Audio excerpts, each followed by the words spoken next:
கோவில்பட்டி அருகே மந்தித்தோப்பு கிராமத்தில் குடியிருக்கும் மக்களுக்கு வழங்கிய பட்டாக்களை கிராம கணக்கில் பதவியேற்றம் செய்ய கோரி இந்திய கம்யூனிஸ்ட் கட்சி சார்பில் வட்டாட்சியர் அலுவலகம் முன்பு ஆர்ப்பாட்டத்தில் ஈடுபட்டு கோஷங்களை எழுப்பினர்.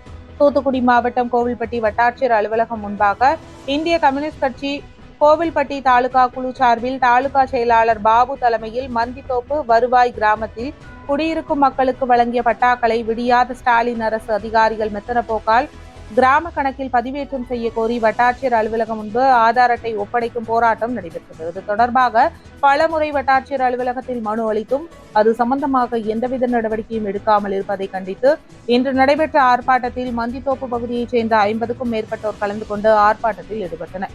அப்போது அப்பகுதி மக்கள் தங்களது ஆதார் அட்டை அதிகாரிகளிடம் ஒப்படைக்க அலுவலகத்திற்கு சென்றனர். அதிகாரிகள் இல்லாததால் தரையில் அமர்ந்து தர்ணா போராட்டம் நடத்தினர். போராட்டம் நடத்தியவர்களிடம் வட்டாட்சியர் சரவண பெருமாள் பேச்சுவார்த்தை நடத்தினார். பேச்சுவார்த்தையில் உடன்பாடு எட்டப்பட்டதை அடுத்து அவர்கள் அங்கிருந்து கலைந்து சென்றனர்.